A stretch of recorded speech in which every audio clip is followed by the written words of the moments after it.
आप देख रहे हैं प्रोग्राम इस्लामाबाद से और मैं हूं आपकी होस्ट महविश कमास खान। आज के इस प्रोग्राम में हम बात करेंगे यूट्यूब के हवाले से और सोशल मीडिया के हवाले से कि आखिर पाकिस्तान में ऐसी कौन सी हवा चली कि हर नौजवान यूट्यूब की तरफ आ रहा है और यूट्यूब पर मशहूर होना चाहता है। इस हवाले से हमारे साथ मौजूद है अब्दुल कादिर। बहुत शुक्रिया आपका प्रोग्राम में आने के लिए। अब्दुल कादिर को तो आप जानते होंगे, काफ़ी मशहूर है, एयरवाइज से वाबस्ता है और काफ़ी अच्छे रिपोर्टर भी है।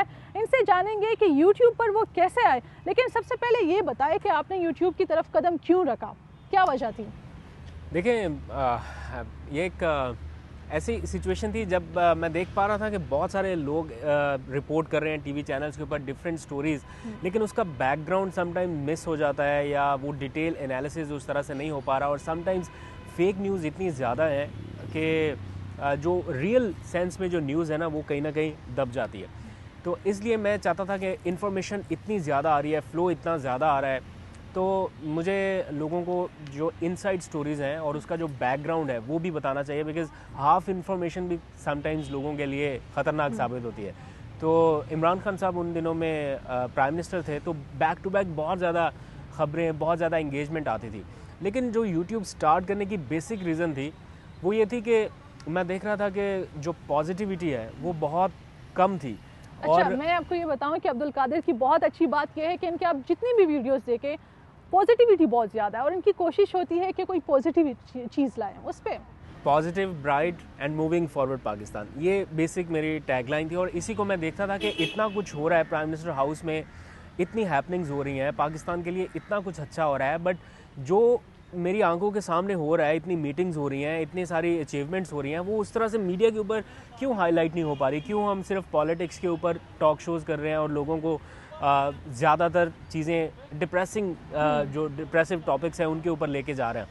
तो जो अच्छा हो रहा है वो भी तो किसी ना किसी ने बताना है या नहीं? अब बिल्कुल अच्छी चीज़ें बिल्कुल नीचे रह जाती हैं। तो मैंने सोचा कि चलें ट्राई करके देखते हैं, लोगों को अच्छा बताने की वो चीज़ें जो आंखों से ओझल रह जाती हैं या वो पूरी प्रेस रिलीज़ में या पूरे हैंड आउट में बिल्कुल दब के रह जाती हैं, उसके ऊपर बात करते हैं। तो जब मैंने स्टार्ट किया, लोगों को अच्छी चीज़ें बताना शुरू की, तो लोगों ने बड़ा अप्रिशिएट किया और मुझे लगा कि लोग ये भी देखना चाहते हैं, ये भी सुनना चाहते हैं। ऐसा नहीं है कि लोगों को नेगेटिविटी या सेंसेशनल चीज़ें ही सुनना देखना अच्छी लगती हैं। ख़ास तौर पे ओवरसीज़ पाकिस्तानियों का जो फीडबैक आया, अच्छा। वो बड़ा ज़बरदस्त था। वो ऐसा लग रहा था जैसे वो बड़े डिप्राइव्ड हैं ऐसी चीज़ें सुनने के लिए, ऐसी चीज़ें देखने के लिए। उनके पास इन्फॉर्मेशन का एक्सेस उस तरह से नहीं था। तो जो चीज़ें हमारे पास आ रही थी, फिर मैंने वो लोगों को बताना शुरू किया और लोगों ने देखना शुरू किया, सब्सक्राइब करना शुरू किया, इतना प्यार मोहब्बत किया, तो फिर अभी आपके सामने तो ये सिलसिला जारी है। लेकिन अनफॉर्चुनेटली इन दिनों में थोड़ा सा डाउन हुआ, पॉजिटिविटी आजकल थोड़ी कम है, लेकिन कोशिश करेंगे दोबारा से। जो सहाफ़ी है जो कि यूट्यूब पे, वो कहते हैं कि हमें काफ़ी टाइम लगा यूट्यूब पे मशहूर होने के लिए। आपको कितना टाइम लगा? देखिए, अभी भी उस तरह से नहीं है, अभी टाइम लग रहा है, मैं सीख रहा हूँ अभी भी। मैंने ये मशहूर होने के लिए बेसिकली सच बात है ये नहीं किया था मशहूर होना, क्योंकि मैं ऑलरेडी ARY के ऊपर काम कर रहा था। यूट्यूब के ऊपर तो मुझे 1-1.5 लाख बंदा देखता है डेली, या कभी कभार को वीडियो बहुत अच्छी चली जाए, मिलियंस में चली जाए तो 10 लाख लोग देख लेंगे। बट जब आप ARY के ऊपर आते हैं तो आपको बहुत ज़्यादा लोग सुनते हैं, लाखों करोड़ों लोग पाकिस्तान में, बैरून मुल्क में। तो वो लालच नहीं था या वो क्रेज़ नहीं था कि मैं मशहूर होना चाहता हूँ, बिकॉज ऑलरेडी फीडबैक तो मुझे मिलता रहता था। ARY is a much bigger platform than YouTube. अच्छा, ये बताएं कि आपने जब यूट्यूब स्टार्ट किया तो बहुत से लोग ये कहते थे ना तब उस वक्त कि ये तो यूट्यूबर सहाफ़ी है। इस चीज़ को आपने कैसे टैकल किया जब आपने लोगों से क्रिटिसिज्म इस तरह का सुना? लोगों ने ज़रूर कहा होगा कि यूट्यूबर सहाफ़ी है। कुछ लोगों के ऊपर ये टैग लगता था, लेकिन मेरी असल पहचान, मेरी असल शनाख्त ARY है, तो मेरे ऊपर ये छाप थोड़ी कम रही कि ये यूट्यूबर है या ये आजकल वैसे आने वाले टाइम में यूट्यूबर्स का या डिजिटल मीडिया का एक बहुत अहम किरदार है। और अगर आपको कोई ये कहता है कि ये यूट्यूबर है तो कोई बुरी चीज़ नहीं है, ये भी एक प्रोफेशन बन चुका है। और मैं आपको बिल्कुल ऑनेस्ट बताता हूँ, यूट्यूब से लोग अपनी पहचान भी बना रहे हैं, शनाख्त भी बना रहे हैं, और साथ ही साथ ये एक अच्छा सोर्स ऑफ इनकम भी है। आप जितना रिवायती तरीक़ों से कमा पा रहे हैं उससे 10 to 15 to 20 to 30 टाइम्स ज़्यादा आप यूट्यूब से भी अर्न कर सकते हैं। तो अगर आप लिफाफे नहीं ले रहे हैं और अगर आप हक हलाल से बैठ के अपनी मेहनत से अपने एक स्किल है आपके पास कि आप अच्छा बोल सकते हैं, लोग आपको देख सकते हैं और आप सच्ची बात बता सकते हैं, तो आप इस प्रोफेशन में आए, आपको किसने रोका है? और अगर आपको कोई यूट्यूबर बोलता है तो ये कोई गाली थोड़ी है।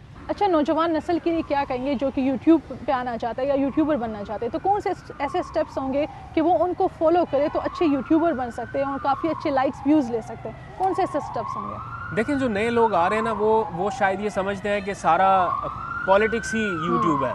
मैं आपको सच्ची बात बताऊँ, पॉलिटिक्स से हटके जिस बंदे को जो काम आता है, जो भी काम आता है, जो हुनर आता है, अगर हुनर नहीं आता तो वो कुछ भी करे। लाइक स्ट्रीट फूड्स के ऊपर वीडियोस बनाना शुरू कर दे, वो सबसे ज़्यादा लोग वो देखते हैं। Entertainment, street foods, reviews, food items, ऐसी चीज़ों को लोग देखते हैं।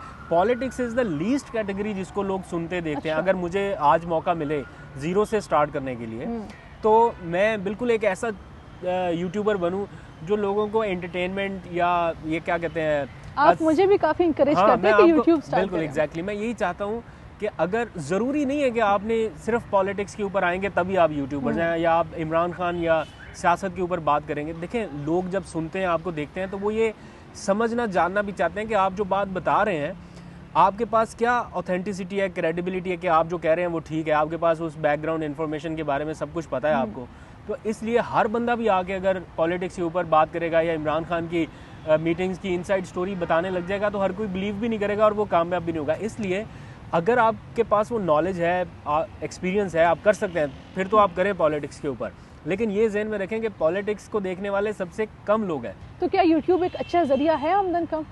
हाँ, ये तो बहुत अच्छा ज़रिया है आमदन का, नो डाउट। मैंने कभी इसके लिए शुरू नहीं किया था, ना मुझे पता था, बट जब मुझे कोई 5-6 महीने तक तो मामला स्टक रहा मेरा, वो जो पेमेंट प्रोसेस था वो कंप्लीट नहीं था ड्यू टू उनकी कोई वेरिफिकेशन स्टक हो गई थी किसी एक प्लेटफॉर्म पे आके। तो मैं करी जा रहा था, चलो जब होगा तो तब देखा जाएगा।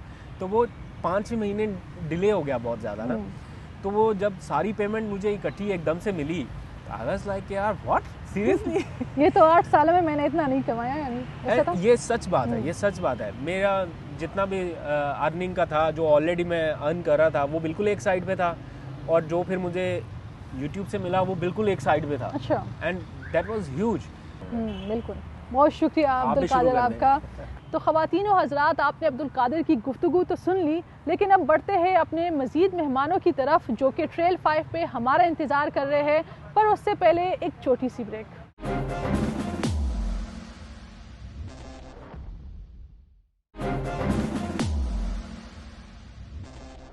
मेहमानों का थोड़ा मैं आपको इंट्रोडक्शन दे देती हूँ। हमारे साथ मौजूद है अब्दुल कयूम सिद्दीकी सर, जो कि जियो न्यूज़ से वाबस्ता है और कोर्ट रिपोर्टिंग में काफ़ी महारत इनको हासिल है और यूट्यूब में भी आजकल काफ़ी चाहे हुए हैं। लेकिन इनकी एक अच्छी बात आपको बताऊँ यूट्यूब जर्नलिज़म के हवाले से, कि सबसे पहले इन्होंने आगाज़ किया था यूट्यूब जर्नलिज़म के हवाले से और सबसे पहले ये आए थे। दूसरी तरफ हमारे साथ मौजूद है Rizwan Haider, one and only. Sports reporting में काफ़ी महारत इनको हासिल है और पाकिस्तान में अगर देखा जाए तो सबसे ज़्यादा फॉलोअर्स स्पोर्ट्स यूट्यूब के हवाले से इनके पास है।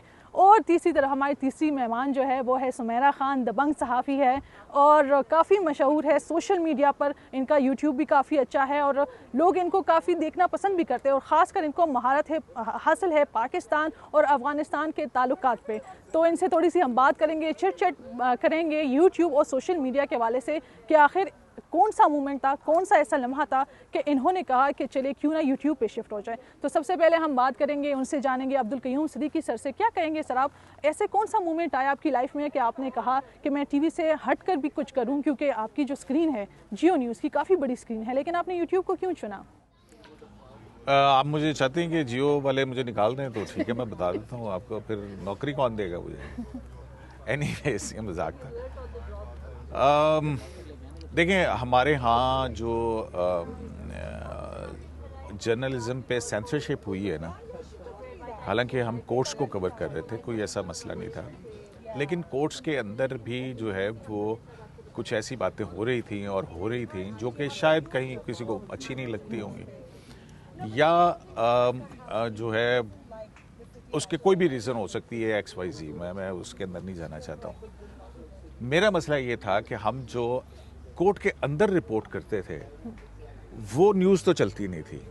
हाँ, कोर्ट के बाहर जो एक सियासी आपस में एक चपकलिश हो रही है, लड़ाई मार कुटाई हो रही है, वो उस पर इल्ज़ाम लगा रहा, वो होती थी। अब मेरा मसला ये था कि मैं ये चाह रहा था कि ये पनामा ट्रायल 2015 से मैंने शुरू किया था, उसमें फेसबुक लाइव का ना एक ऑप्शन आया था उस वक्त, तो मोटरवे पे ट्रैवल करते हुए वैसे ही मैंने उसको देखा और फिर हम उस पर शुरू हो गए। तो बैक ऑफ द माइंड ये था कि आप जो खबर दे रहे थे वो कोर्ट की रिपोर्टिंग जो है वो कॉम्प्रोमाइज़ हो रही थी, पॉलिटिकल एंगल्स जो हैं वो उसको ओवरकम कर रहे थे। तो मैंने अपने दोस्तों से, बाकियों से भी मशवरा किया और मैंने कहा यार ये तो बड़ा एक गलत सा काम है कि जो कोर्ट के अंदर हो रहा है वो डॉक्यूमेंट ही नहीं हो पा रहा है, वो मेन स्ट्रीम मीडिया पे नहीं आ रहा है। तो वो फिर हमने जो कोर्ट रिपोर्टिंग थी उसको शुरू किया इसके ऊपर, और फिर वो देखते ही देखते लोगों को इंटरेस्ट उसके अंदर इतना डेवलप हुआ कि जो मेन स्ट्रीम मीडिया पे खबर नहीं उनको मिल रही थी, कोर्ट का माहौल और कोर्ट के अंदर की जो एक्चुअल प्रोसीडिंग्स हैं तो वो लोगों तक पहुंच। मतलब YouTube हमारे पास एक जरिया है कि जो चीज़ हम अखबार में या टीवी पे नहीं दिखा सकते तो YouTube पे वो चीज़ हम चला सकते हैं। नहीं दिखा सकते हैं, ये मैटर करता है कि आपके चैनल की पॉलिसी क्या है, उसने उस वक्त कौन सी वो करनी है। लेकिन अब एक खबर 1 मिनट में चलनी है, अगर एक पूरे दिन की प्रोसीडिंग है उसके अंदर एक्चुअली हुआ क्या, कैसे हुआ, सब कुछ समझने की चीज़ होती है, तो वो 1 मिनट में आप बयान नहीं कर सकते हैं। तो आप उस पर लॉन्ग स्टोरी करना ज़्यादा अच्छा होता है, लोगों का इंटरेस्ट ज़्यादा होता है उसके अंदर। अच्छा रिजवान कि वो इन आउट्स जान सकें उसके। रिजवान हैदर से यही सवाल करते हैं, आपका बिल्कुल मुख्तलिफ है जर्नलिज्म, मतलब ये जो कोर्ट रिपोर्टिंग करते हैं या ये पाक अफगान को कवर करती है, तो आप स्पोर्ट्स पे कवर करते हैं, तो किस तरह आप यूट्यूब आपने कब चुना, क्योंकि आप एंकर थे? ऐसे ही शुगल में ही आगाज़ किया। एक्चुअली मैं अपने जो टीवी के शोज़ करता था तो उसका एक रिकॉर्ड रखने के लिए, अपनी CV सॉर्ट ऑफ मेंटेन करने के लिए, अगर मैं कहीं और रिप्लाई करूँ तो बताऊँगा कि ये मैं कर रहा हूँ, तो ये मेरे TV शोज़ हैं। लेकिन उसका रिस्पांस बड़ा अच्छा आया। और अभी देखें, मैं चाहूँगा कि अगर किसी को कोई भी महारत है, हम तो चलो जर्नलिज्म के हवाले से बात कर रहे हैं, किसी को कोई भी महारत है तो उसको अपना यूट्यूब चैनल खोलना चाहिए। अच्छा। सबसे बड़ी बात है कि आपको काम करते हैं कि उस पर आपको अच्छे पैसे मिलने चाहिए। यूट्यूब काफ़ी अच्छा पे करता है, डॉलर्स में पे करता है। अगर आपकी वीडियोस अच्छी चल रही हैं तो आप अच्छे खासे पैसे बना सकते हैं, कमा सकते हैं। फिर दूसरी बात है रिकग्निशन, वो भी आपको मिलती है। और अभी 2-3 साल हुए हैं, देखते देखते अब तकरीबन 4.5 लाख सब्सक्राइबर हो गए मेरे चैनल के। अभी मैं Dubai close to 450 at the moment, hopefully हो जाएंगे जल्दी। अच्छा, सुमेरा खान से पूछते हैं कि अगर देखा जाए, मैं सर्च कर रही थी कि कौन सी फीमेल जर्नलिस्ट हमारे पास मौजूद है जो कि यूट्यूबर है, या अगर पठान इस तरह पश्तो स्पीकर कौन है, तो कोई मुझे नहीं मिली। तो आप मिली, तो मैंने कहा तो यहाँ पर आने का मतलब आपको कौन कौन सी परेशानी आई, फैमिली की तरफ से या किसी और की तरफ से? उन क्रिटिसिज्म ज़रूर आपको किया होगा। अक्सर मैं कोई वीडियो दूं तो मुझे लोग कमेंट कहते हैं कि पठान होकर तुम जर्नलिस्ट हो, पठान होकर वीडियो दे रही हो। ये होता है। तो ये क्या मसला है? ये शुरू में हुआ था और मेरे फैमिली की तरफ से नहीं हुआ, क्योंकि मेरे फादर शुरू से पहली स्टेज तो वो ये उन्होंने बड़ा एक उनका वो था, एम था कि लड़कों पे उनकी तवज्जो कम होती थी। वो कहते थे लड़कियों का पढ़ना और हायर एजुकेशन, आला क्वालिटी की एजुकेशन, ये मेरी बच्चियों के लिए सबसे लाजमी है। फिर हम लोगों के background, and I am very proud of it, कि हम लोगों का एक गांव, एक देहात से वास्ता है, और अच्छा है कि वो डीप रूट्स का होना हमारे लिए बहुत ज़रूरी है। मैं अगर यहाँ जीन्स टॉप में इस्लामाबाद में फिर, इट डजंट मीन कि I don't have a route that is too obvious and too strong for me to at least hold myself somewhere that I am not supposed to be there. वो roots वहाँ काम आती हैं। यही वजह है कि पहले तो लोगों को मीडिया का पता ही नहीं था। वो समझते थे कि मीडिया में आना सिर्फ नाच गाना है, बिल्कुल शोबिज़ है, ड्रामों में काम करना है, वो एक अलग साइड है, और न्यूज़ की इंडस्ट्री एक अलग साइड है। तो जब वो उनको समझने में वक्त लगा, अब समझ आ गई, अब वो इनकरेज करते हैं। लेकिन my father is very proud of me. मेरे भाई वो बहुत सपोर्ट में रहे।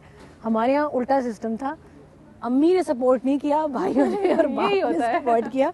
फिर बाद में शी वाज रिलैक्स्ड, वो क्योंकि उनका टिपिकल एक हमारा पश्तून देहात का माइंडसेट था, जिसमें काफी अच्छे व्यूज आए, वो जो पिस्टल की आपने बनाई थी। हाँ। तो वो जब आप वहाँ पर बना रही थी तो लोगों के तासुरात क्या थे? बहुत खुश थे। अच्छा। हमारे घरों में, लेकिन ये ना कि पख्तून एलिमेंट है, वो उनको पता है। हमारे बच्चों ने 6-7 साल के होते हैं, साथ ही उनको गन्स घर में मिल रही होती हैं, देख रहे होते हैं। अच्छा। तो मेरे फादर के पास अब AK-47 जो है वो it's a dream of many people, love to have it, लेकिन वो क्योंकि अक्रॉस पाकिस्तान वो एक बैंड वेपन उसमें लिस्ट में आता है। अच्छा, हमने तो अभी यूट्यूब स्टार्ट किया, आपने, इन्होंने, लेकिन अब्दुल कयूम सर से पूछेंगे, जब आपने यूट्यूब फेसबुक से आगाज़ किया था तो तब लोग इतना कोई नहीं देखता था, तब आपको क्या मुश्किलात पेश आई थी इस वक्त? मुश्किलात से जाहिर है लाइक्स व्यूज कि कोई देख रहा है नहीं देख रहा, मैं कंटेंट मजीद दूं या नहीं छोड़ दूं क्योंकि व्यूअर्स ही नहीं है? नहीं, उसमें ये था कि पहला एक आधा प्रोग्राम उस पर रिस्पांस अच्छा आया, उस पर लोगों जब लाइव देख रहे हों उसके ऊपर और उनको इन डेप्थ चीज़ मिल रही हो, तो उससे जो कमेंट सेक्शन है उससे जो लाइव कमेंट आपको मिलता है ना, उससे आपको एक एनर्जी भी मिलती है, उससे पता लगता है जब आप 2-4 घंटे के बाद देखेंगे यार आपकी तो व्यूज़ काफ़ी आ गए हैं, तो इट इनकरेजेस यू। अच्छा, फिर दूसरी बात ये है कि व्यूज़ या वो चीज़ तो शायद मेरे मुतमा नज़र नहीं थी, मेरा था कि मैं ये हिस्टोरिकल चीज़ें हैं, ये पहली मर्तबा इस तरह से हो रहा है, तो इसको डॉक्यूमेंट करना चाहिए। और वो तनख्वाह तो मिल रही थी, जियो से मिल रही थी और वो नहीं था। और फिर मैं एक बहुत अरसा तक जो है सिर्फ फेसबुक पे इसलिए रहा कि जो मॉनेटरी पहलू है वो इसके अंदर शामिल ना हो, कि वो इस तरह से ना हो कि शायद मैं जर्नलिज्म नहीं, मैं I am doing something for the money. तो इसलिए मैं बहुत अरसा तक जो है ना यूट्यूब पे नहीं आया था। लेकिन फिर बाद में ज़ाहिर है ये कि प्लेटफॉर्म है, उसके और भी सारी चीज़ें थी तो उसमें आ गए। देखिए अब अभी कई मोबाइल मिलियंस रिव्यूज में यूट्यूब पे वीडियो पड़ी है how to boil an egg. बिल्कुल, अब हाउ ये टू क्लोज द डोर। अब ये किसको नहीं पता ये, लेकिन यूट्यूब जो है अब सेकंड बेस्ट सर्च इंजन है आफ्टर गूगल। गूगल का ही है यूट्यूब भी। तो जिसको कोई भी आर्ट है, जिसको वो समझता है कि हाँ मैं आई एम गुड इनफ, तो उसको आगाज करना चाहिए। अच्छा है ये हर लिहाज से। अच्छा सर, आप बताएं, फेक खबरें काफ़ी आ रही है सोशल मीडिया पे, हर कोई सहाफ़ी बना होता है यूट्यूब पे। फ्री या फेक? फेक। हाँ फेक। तो हर कोई फ्री खबरें आ रही हैं हर कोई सहाफ़ी बना होता है यूट्यूब पे, ट्विटर पे, फेसबुक पे, हर कोई जिनके व्यूज़ मतलब लाइक्स वगैरह ज़्यादा होते हैं। तो ये लाइक्स व्यूज़ का क्या गेम चल रहा है कि हर कोई थंबनेल एक फेक दे देता है, खबर कुछ और होती है। मेरा भी गिला है सर। ये क्या है, हमारे अपने सहाफ़ी ये कर रहे हैं। इसमें बहुत खराब हो जाता है। वो क्या कहते हैं उसको, क्लिक बेट है। क्लिक बेटिंग, क्लिक बेटिंग जो है ये ज़ाहिर एक सेंसेशनल चीज़ जो है, कोई ना कोई देखेगा और उसको वो करेगा। मैं उसको हो सकता है अनएथिकल समझ रहा हूँ, लेकिन उनको क्लिक बेट मिल रहा है, उनको व्यू मिल रहा है, तो वो उनके लिए कुछ और मानी रखता है। लेकिन यही है, हम लोग जो कर रहे हैं, जो जिनका बैकग्राउंड सहाफ़त से है, तो वो उसको जो है वो बहुत वो सनसनीखेज़ी से दूर रख के, और होता है कि क्रॉस चेक करके चीज़ सही इन्फॉर्मेशन जो है वहाँ पे दी जाए। कुछ ऐसे साफ़ी भी हैं जो मतलब जो मुंह में आता बोल देते हैं, जो कॉन्स्पिरेसी थ्योरी बना दी, वायरल हो गई।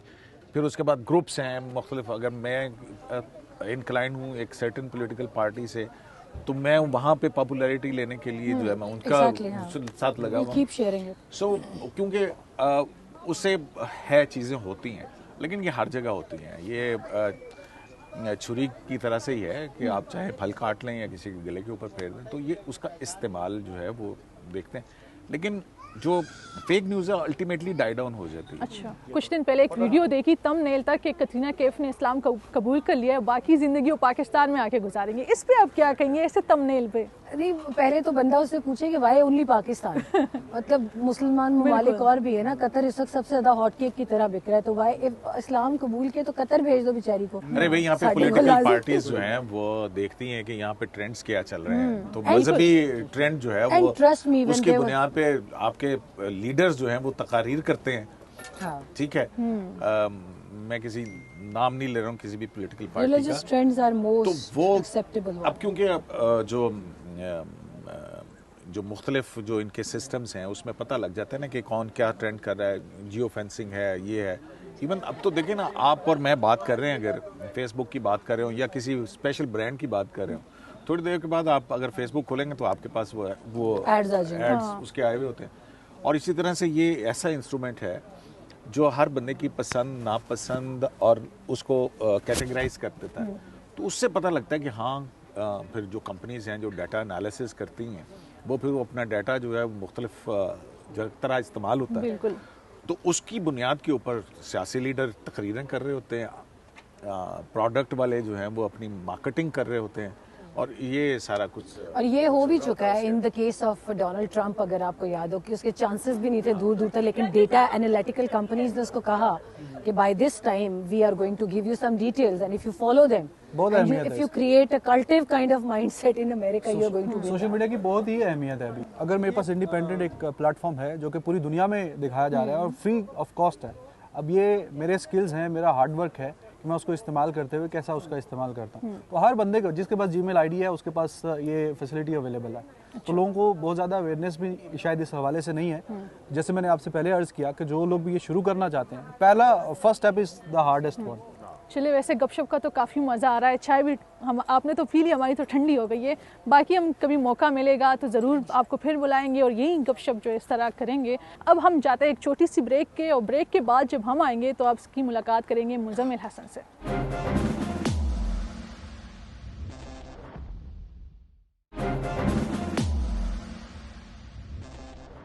तो जैसे कि आपको मैंने बताया था कि आज के प्रोग्राम में मैं आपको मिलवाऊंगी मुज़म्मिल हसन ज़ैदी से, और वो आज प्रोग्राम में आ चुके हैं। मुज़म्मिल हसन ज़ैदी के बारे में अगर मैं आपको बताऊं तो उन्होंने अपने करियर का आगाज़ लोल स्टूडियोज से किया और अब वो बन गए हैं पॉडकास्ट के किंग। तो इनसे पूछेंगे कि आप फेसबुक से यूट्यूब की तरफ कैसे शिफ्ट हो गए और फिर इन वीडियोस से आप पॉडकास्ट की तरफ कैसे शिफ्ट हो गए।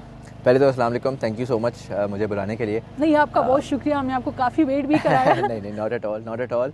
बल्कि वो वेट जो है वो एक्चुअली अच्छा हो गया, क्योंकि मेरा जो है ना इसी वक्त मेरा जो मेन यूट्यूब चैनल था वो हैक हो रहा था। अच्छा। और मैंने वो उस वक्त पकड़ लिया, अगर मैं ना पकड़ा होता, शूटिंग स्टार्ट हो गई होती तो शायद वो चैनल भी मेरा तो मतलब इंतजार फायदे में गया आपका? फायदे में चला गया। तो आई एम ग्लैड। ये कैसे हुआ मतलब? आई एम नॉट श्योर, क्योंकि मैंने अपनी सिक्योरिटी के सारे प्रोटोकॉल्स पूरे किए हुए थे, 2 स्टेप वेरिफिकेशन और जो ऐप पासवर्ड्स वगैरह होते हैं। लेकिन ये कि आई डोंट नो कि वो किस तरह से घुसे अंदर, लेकिन ये कि जब वाइल वो चेंज कर रहे थे, उन्होंने बहुत सारी डिफरेंट चीज़ें चेंज कर दी हुई थी, रिकवरी ईमेल, रिकवरी फ़ोन, एक चीज़ रह गई थी, उसको यूज़ करके मैं वापस घुसा और घुस के फिर मैंने अपनी सारे के सारे क्रेडेंशियल्स चेंज किया। अल्हम्दुलिल्लाह अभी तक तो वो बचत हो गई। अच्छा, ये बताएं, फेसबुक की तरफ आप आए यूट्यूब से, फेसबुक से यूट्यूब, और फिर लोल स्टूडियो से आप आए पॉडकास्ट की तरफ। तो ये सफ़र कैसे रहा? कैसे आपने कहा कि पॉडकास्ट की तरफ जाना है या यूट्यूब की तरफ शिफ्ट होना है? क्या फेसबुक पे ऑडियंस कम थी या क्या मसला था? सो स्टार्ट एक्चुअली अगर मैं बिल्कुल स्टार्ट में जाऊँ तो मेरी जो ज़िंदगी की पहली वीडियो थी वो आई थी यूट्यूब के ऊपर, और 2012 की बात है। और वो वीडियो पहली वीडियो थी और वो इतनी वायरल हो गई थी, ग्लोबली वायरल हो गई थी कि अमेरिका के अखबारात ने मुझे कवर किया था।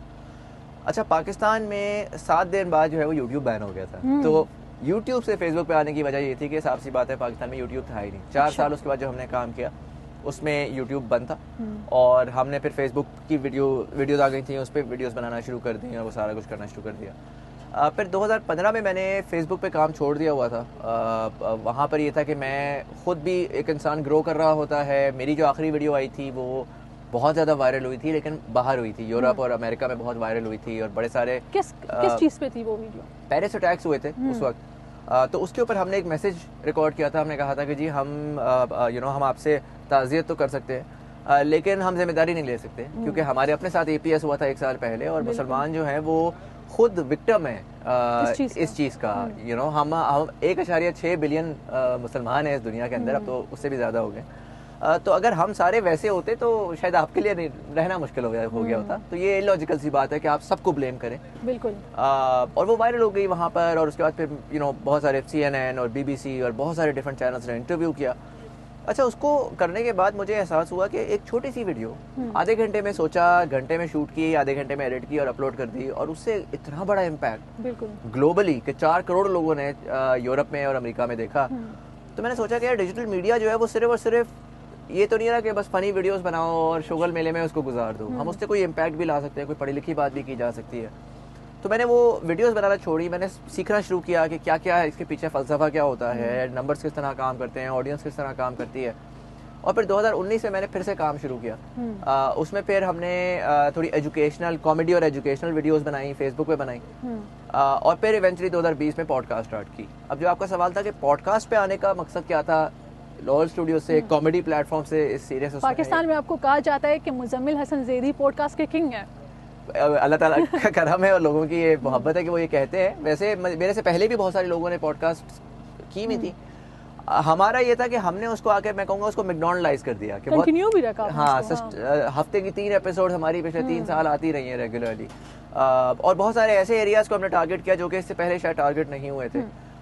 बट उसको करने का मकसद आखिर में यही था कि पाकिस्तान में हमारे यहाँ एक बहुत ज़्यादा डिस्कनेक्ट है। अच्छा। जो हमारे पढ़े लिखे लोग हैं, जो हमारे वो लोग हैं जिन्होंने एक्चुअली जो है ना जाके मेहनत की और बहुत सारी चीज़ों को समझ गए, वो मुआशरा किस तरह काम करता है, बिजनेस किस तरह काम करता है, उन तमाम चीज़ों को के बारे में उन्हीं को पता है। वो अपने ड्राइंग रूमों में अपने ही दोस्तों से बातें करते हैं। बिल्कुल। और वो अच्छे लोग हैं, वो उन चीज़ों को फैलाना भी चाहते हैं, लेकिन उनके पास वो कोई मीडियम नहीं है।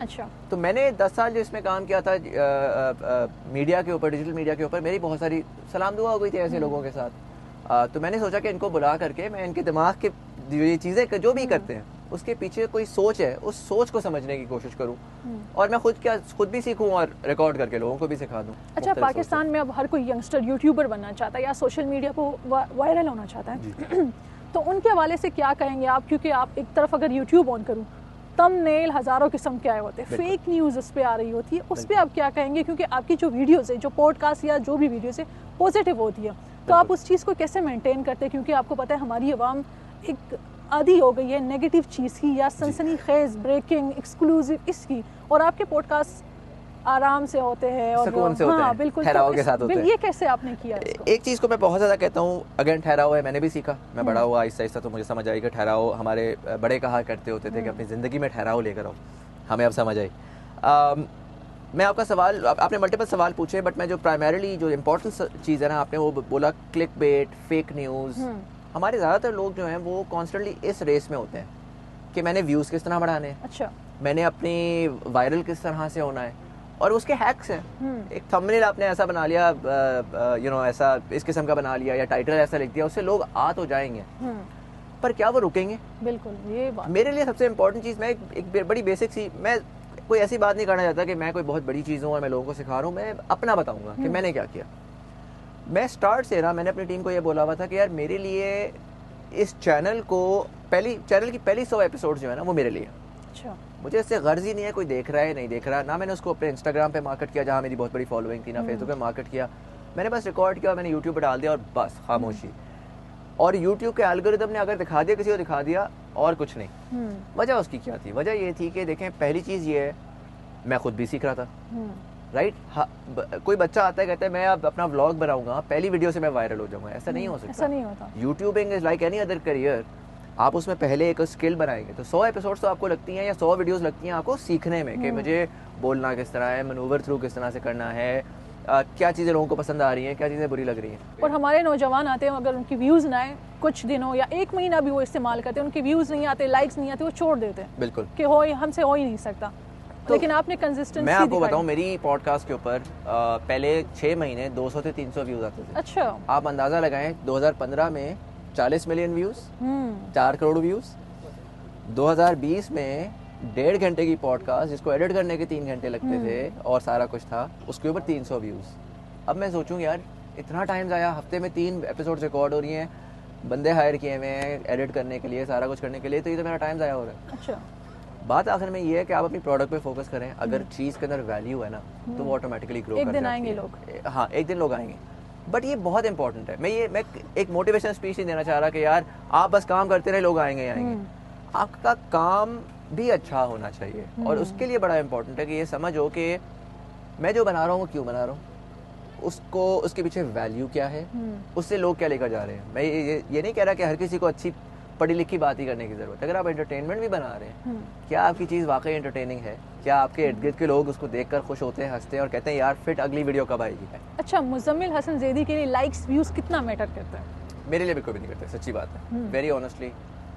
अगेन आप मेरे चैनल पे जाके देख लें, मैंने कॉन्वर्जेशंस, आज भी मेरी कॉन्वर्जेशंस जो हैं वो, अभी पिछले दिनों मैंने मोने सिलाई साहब के साथ भी की, उसके बाद फिर मैंने अब्दुल रज़ाक दाऊद साहब के साथ भी की। अब ये बड़े पॉपुलर नेम्स हैं, फेमस नेम्स हैं, एक पॉलिटिशियन है, एक इंडस्ट्रियलिस्ट है। कितनी टोटल सीजन्स आपके, मतलब एपिसोड्स? मेरा 300 एपिसोड्स होंगे, 3 सीजन, एक सीजन में 100 एपिसोड्स होते हैं। अच्छा।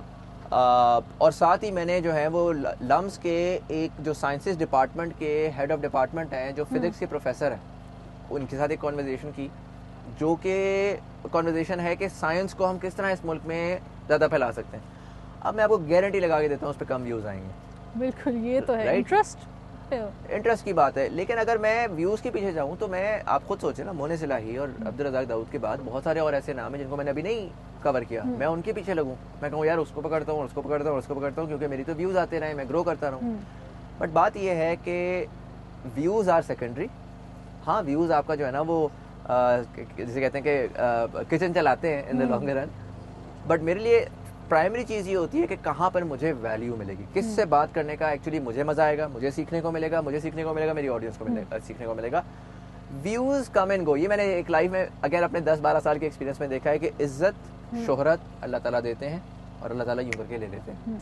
अच्छा, वक्त की कमी भी है, आपको भी जाना होगा। एक लास्ट सवाल, जो यंगस्टर्स आएंगे आप उनको क्या मैसेज देंगे, कि कौन से ऐसे स्टेप्स बताएंगे कि वो यूट्यूब में आए और घर बैठे कमाएं? जैसे आपने बताया कि हालात शायद आने वाले दिनों में मुश्किल हों, तो वो कैसे इससे ज़रिया बना सकते हैं आमदन का?